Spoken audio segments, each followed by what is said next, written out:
faut aimer le Seigneur, aimer Jésus. En fait, en l'aimant, tu vas voir qu'il va t'aider. Regarde, 89,6, il dit ceci.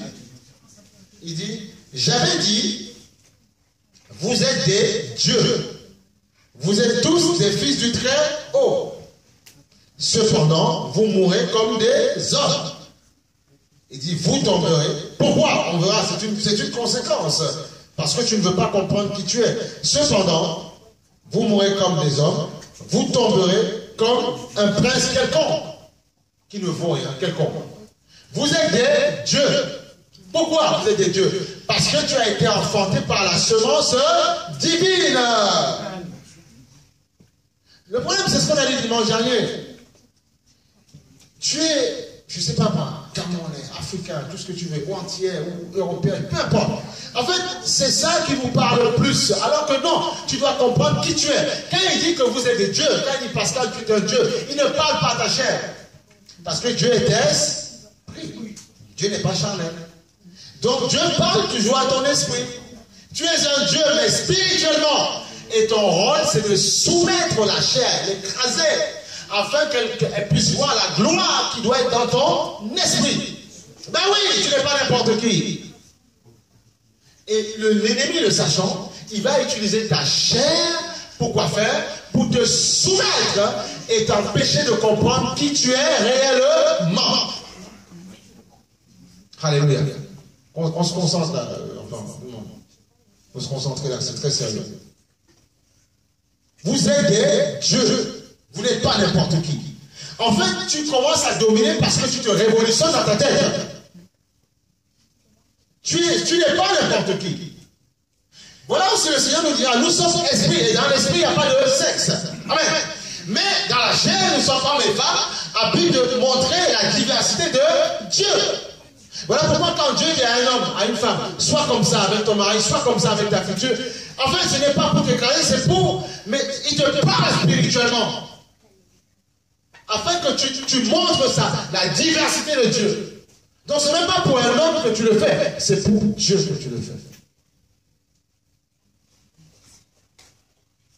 Alléluia. Il dit, cependant, vous mourrez comme des hommes. On meurt de maladies, même parfois qui ne sont pas naturelles, on meurt avant le temps. Parfois, il y a un moindre problème, on subit le stress, on subit la pression, on subit l'énervement, on subit, voilà, la pression de la vie. Il faut être fort, il faut tenir ferme. Alléluia. Tu dis non, même si un frère et une soeur baissent les bras, tu ne baisses pas les bras. Parce que c'est pour ça qu'il faut vous créer un témoignage. Créez-vous un témoignage. Ésias, va, évangélise dans les rues. Il y en a qui vont te dire, allez vous faire voir. D'autres qui vont dire, non, c'est bien. Non, mais c'est comme ça. Il faut avoir ce courage-là. Un jour, on va créer ça. On va aller évangéliser. Ça me paraît, voilà. Pour te booster un peu. Non, on le fait. Moi, tous les mêmes dans le train. Je prends, voilà, je continue. Je ne regarde pas où je travaille. C'est pas mon problème. Je le fais. Voilà, c'est tout. C'est comme ça, voilà, c'est comme ça. Comme ça, au moins, ça t'empêche de ne pas perdre ton temps avec des gens qui veulent te faire craquer, baisser les bras. Ou non, tu vois, tu es tout le temps dans le feu, le feu. Même quand tu es devant la personne, même s'il baisse les bras, te faire comprendre. Oui, mais tu sais, Jésus, oui, mais tu sais, ou le te fait harceler par... Non, mais comme tu as le feu, la communion avec le Saint-Esprit, tu es bien. Tu dis, écoute, pleure si tu veux, mais moi, je ne pleure pas, je suis bien. Voilà. Voilà pourquoi, quand je viens à l'église, je ne suis... Pourquoi penser à quoi? Pour dire, mais Seigneur, j'ai pas encore... Sinon, c'est pas... Seigneur, il y a ça qui ne marche pas. Non, Seigneur, tu as dit, mettez-moi à l'épreuve. Vous ne verrez pas si je n'ouvre pas les écluses des cieux. Donc, je mets Dieu au défi. Voilà. C'est quoi? Serre-moi et tu verras. C'est comme ça que ça se passe. Il faut le faire. Il faut être violent. Parce que tu es un Dieu. Tu es un fils de Dieu. Tu n'es pas n'importe qui. Tu dois savoir qui tu es. La culture d'où nous venons, notre famille nous détruit trop. Frère, regardez David. Il est né dans une famille, son père a eu un enfant avec une femme ailleurs. Normalement, c'était des enfants, le droit légal. C'était des enfants qui sont du père, du même père, même mère, enfin, de la branche saine, si on peut dire ça, qui était censé être appelé de Dieu. Mais Dieu a choisi un enfant qui venait d'une femme, parce que son père a eu des rapports avec une autre femme. Il a choisi exprès. Pour nous montrer. Et pendant le moment où il choisissait des gens, même Rahab qui venaient la prostituer, toutes ces personnes-là, il était en train de porter nos péchés. Donc c'est pas seulement à la croix que Jésus a porté des péchés. Voilà pourquoi le diable ne peut rien. Jésus a porté, depuis Rahab la prostituée, hein, David, toutes ces choses-là. Salomon, il a porté. Si tu lis la généalogie de Jésus dans le livre de Matthieu, on te parle de Rahab la prostituée, elle fait partie de sa généalogie. David, il n'était pas né de la branche, c'était une relation, voilà, on va dire, voilà, une tromperie, quoi. Mais Dieu a quand même choisi ça pour nous faire comprendre qu'il porte nos péchés au fur et à mesure. C'est ça qu'il faut comprendre. Il faut comprendre qui tu sers. Et quand tu as compris qui tu sers, tu n'as pas peur. Tu te mets debout. En permanence, tu te mets debout. Tu n'as pas peur. Il faut déjà se réveiller dans son cœur. Être un lion, Seigneur, je refuse de craquer. Je refuse de baisser les bras. Je refuse, Seigneur. Tu lèves dans la puissance, lève dans le feu. Parce que tu n'es pas un tu es un Dieu. Mais si tu ne comprends pas ça, l'ennemi, comment il veut que tu ne comprennes pas ça par ta chair. Il va essayer de t'attaquer dans la chair. T'affaiblir dans la chair. À plus de quoi? De voler, de happer ton âme. Parce que toi, tu t'arrêtes plus sur mon travail. Oui, c'est pas encore bien. Ce sera bien. Même si Dieu t'élève, bien aimé, même si Dieu, bien aimé, Dieu peut me lever où il veut. C'est pas le problème. En fait, limite, je ne veux pas être vulgaire. J'en ai rien à faire. Ce qui m'intéresse, c'est en fait, c'est la communion avec ce Dieu-là. C'est ça qui m'intéresse. Écoutez, je connais des gens qui sont responsables, PDG d'entreprise, et qui ils sont fous de Dieu. Ils prêchent Dieu. Mais qu'est-ce que vous croyez? Alors tu crois qu'une petite ligne va me... Non, jamais, jamais. On prend ça avec, mais j'ai compris que si Dieu me positionne à un autre niveau, c'est pour aller toucher. Si en bas je touchais, c'est un exemple, l'ouvrier ou l'agent de maîtrise, c'est pour toucher le cadre dessus. Il faut réfléchir. Et si tu donnes une autorité supérieure sur les autres, c'est pour justement les amener plus facilement à Christ. C'est ça qu'il faut comprendre. Donc Dieu peut utiliser, oui, ton travail pour justement, à but de manifester sa gloire à lui. Et après, tu en hériteras. Mais si tu voles la gloire de Dieu alors que c'est lui qui t'a mis quelque part, en fait, quand tu auras des problèmes, il ne t'aidera pas. Il va dire, débrouille-toi, débrouille-toi. Mais oui. Si le chrétien avait compris ça, mais Dieu, les positions où Joseph a été élevé, a été tiré, mais Dieu, ce serait mon monnaie courante, quoi. Parce que tu n'as pas à prendre avec ça. Il sait que mon fils ne va pas se glorifier. Non, justement les enfants, en plein culte. Tu vois, donc il sait qu'ils ne vont pas tu ne vas pas te glorifier. Amen. Ce sera pour sa gloire. Et là, il va encore se faire un plaisir de t'élever. L'humilité précède quoi? La gloire. Ah oui, il va t'élever. Comprenez? Dieu va vous élever. Il faut juste savoir se discipliner, c'est ça. Tes enfants, pareil, tu les disciplines. Ils doivent se soumettre à Christ. Ben oui. Un peu de jeu, un peu de ceci, mais quand je suis à l'église, non, il n'y en a pas. Pourquoi? Non, pas surtout pendant le culte. Non, mais c'est très sérieux, bien aimé. Regardez, je vais vous dire quelque chose. Il y a un documentaire qui est passé. Non, mais il va apprendre au fur et à mesure. À la maison aussi, tu vois, prends ton temps, parle-leur. Voilà. C'est avec beaucoup d'amour. Parce qu'il faut qu'ils bénéficient de l'onction de la grâce. Amen ou pas? Mais il ne faut pas que tu sois seul. Parce qu'il y a des moments donnés, il y a des parents parfois, il y a une soeur, il y a longtemps, au début de ma conversion, un jour, il était abattu. C'est son enfant qui lui a dit, maman, lève-toi, Jésus est Seigneur, Jésus est vivant. Pourquoi? Parce qu'il venait à l'église écouter les enseignements. Mais si tu ne laisses pas ton enfant s'infiltrer avec la connaissance, le jour où tu seras abattu, il n'y aura personne. Il a dit, maman, donne-moi le jambon, donne-moi le yaourt, c'est tout ce qu'il va te dire. J'ai faim. Mais comme tu as enseigné, tu as pris le temps de le former, c'est lui qui va te relever quand tu seras abattu. C'est comme ça. Moi et ma maison, nous servirons l'Éternel. Mais il ne faut pas non plus, fouetter les enfants parce qu'ils ne savent pas lire la Bible. Non, attention, il faut le faire avec beaucoup d'amour. Lui donner d'aimer la parole. Voilà. Pour ça, comment faire? C'est comprendre l'amour que Jésus te donne.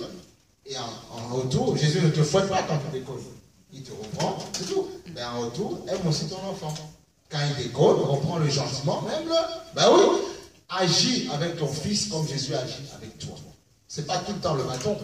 Il y a beaucoup d'amour. Mais parfois, il y a la correction aussi spirituellement. Donc tu fais la même chose, c'est tout. C'est tout. Il n'y a pas... Fais comme il fait avec toi. C'est tout ce qu'il faut faire. Voilà. C'est tout. C'est comme ça. Amen. Une fois que tu as compris ça, tu grandis. Il n'y a pas de secret. Regarde la relation que tu as avec lui. Voilà.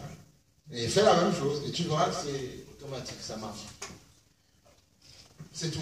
Alléluia. Bénissons Dieu parce qu'il est bon. Alléluia. Tu vois, regarde. On va aller sur Matthieu 22, verset 30. Alléluia. Comprendre ta destinée, comprendre qui tu es, comprendre que tu n'es pas n'importe qui. Tu es né pour dominer. Mais né pour dominer, nous sommes une génération choisie, tout ça c'est bien, mais c'est parce que j'ai compris que je suis un esprit. Voilà. Je suis un esprit. Je suis un esprit. C'est comme ça que je peux dominer. Je suis un esprit. Tu dois être révolutionné. Le problème, c'est que l'ennemi, je vais vous dire une chose, même quand parfois on se laisse aller dans les discussions vagues et tout ça, dans nos problèmes, dans nos soucis, dans toutes nos histoires, même le diable, parfois, il nous pousse même à médire, à dire n'importe quoi. C'est le diable qui le fait. Pourquoi? Parce que c'est à but de te faire rater les bénédictions de Dieu. Mais oui, il faut comprendre ça une fois pour toutes. Il y a des choses que nous demandons, on ne voit pas pourquoi. Souvent parce que Dieu prend son temps, parce qu'il veut nous former, mais aussi parce que justement, souvent, nous perdons notre temps à perdre notre temps à dire n'importe quoi. Écoute, je te mets au défi. Pendant un mois, juste 1-2 mois, change ton langage. Si tu sais qu'il y a des domaines où tu parles mal, où tu passes ton temps à dire des paroles qui n'ont aucun sens, arrête ça. Je te mets au défi. 2 mois, je donne même pas, un mois, même pas, plus court. Tu verras. Il y a une présence encore plus forte qui va t'envahir. Je te mets au défi. Tu verras. Et tu me diras, pasteur, ben oui, c'est sérieux. Hein. Ah, il est vrai, hein? Ben oui, c'est sérieux. C'est très sérieux. En fait, il te sera fait selon ta foi, ce que tu veux. Tu veux un petit peu de communion avec Dieu, un petit peu de temps, ben tu auras un petit peu. Tu désires grand, tu auras grand. Ben oui, c'est normal. Dieu est juste. Amen. C'est Dieu juste. Ben oui. Matthieu 22, 30. C'est pour ça que nous n'aurons pas les mêmes couronnes là-haut. Non. Et nous n'avons pas parfois les mêmes bénédictions là-haut. Alors que Dieu veut ça pour tous ses enfants. Écoutez, quand on vient au Seigneur, il faut comprendre ça. C'est pour ça que ne tire sur personne, ne jalouse personne. On ne vient pas, on n'a pas les mêmes backgrounds. Vous voyez, quand je dis background, c'est bon, on se comprend. On n'a pas la même histoire. On n'a pas la même famille. On ne vient pas les mêmes, on ne vient pas. Dieu attire les personnes à lui. Il attire un peuple nombreux. Mais ce peuple vient de différents horizons. Voilà. Ben oui. Et souvent, il y a des gens qui vont être plus avancés dans certaines choses parce qu'il y a des choses qui ne les ont pas handicapés dans l'enfance. Il faut comprendre ça.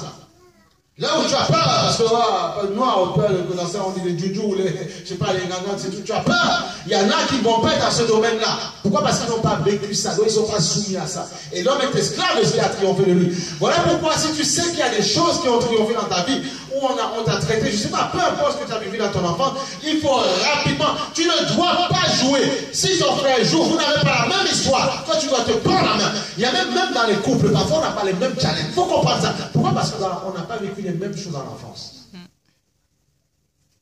Alléluia. C'est pour ça souvent qu'il y a des problèmes.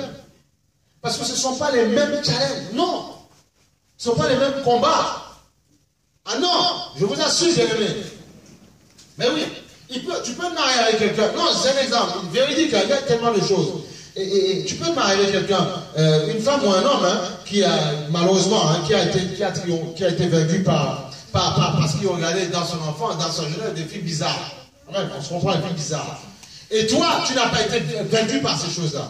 Quand vous allez être ensemble, lui, il va combattre des challenges que toi, tu ne combattras pas. Et c'est là où il faut avoir la compassion en tant que femme, homme, pour comprendre ça. Ne pas le juger à premier abord, dis non, qu'est-ce que je peux faire pour t'aider, pour qu'on s'en sorte. C'est ça. C'est très sérieux. On n'a pas les mêmes. On n'a pas. Non. Là, pourquoi il faut une revêture de compassion? C'est pas pareil. Donc voilà, il ne faut pas demander à l'autre d'aller au même. Non, oui, que toi, non. Là où c'est facile pour toi, lui, c'est compliqué. Après, il faut qu'il ouvre son âme. Il faut qu'elle ouvre son âme.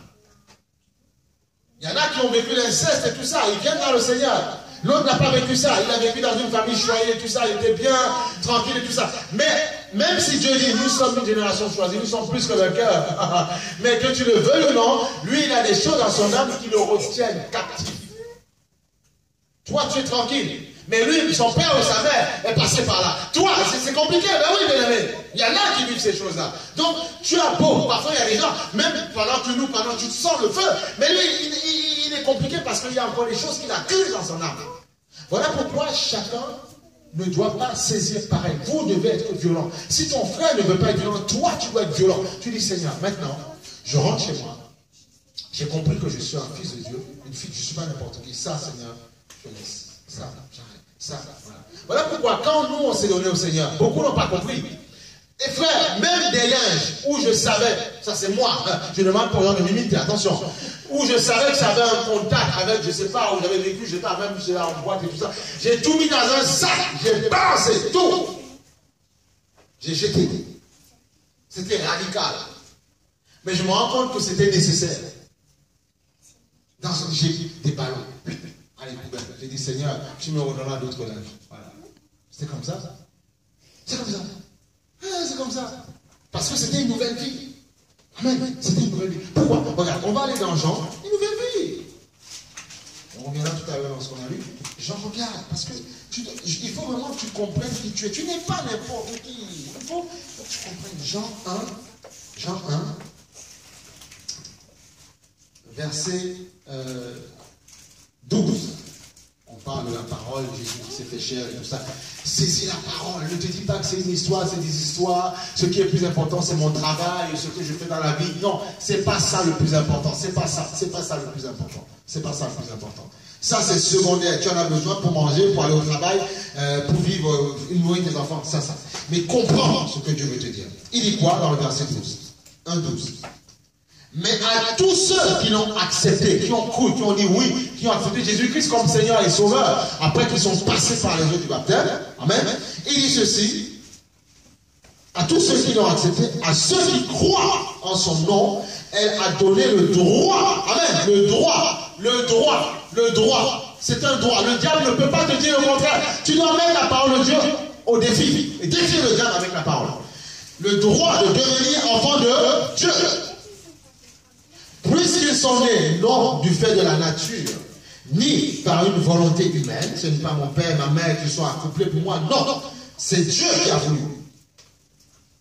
Non du fait de la nature, mais ni par une volonté humaine, ni par la volonté d'un mari, tu vois, mais ils sont nés de Dieu. Alléluia. Donc, c'est ce Dieu-là qui t'a fait naître de nouveau. C'est lui qui t'a fait naître de nouveau. Voilà pourquoi à chaque fois, il te demande, honore ton père et ta mère, c'est pas un problème.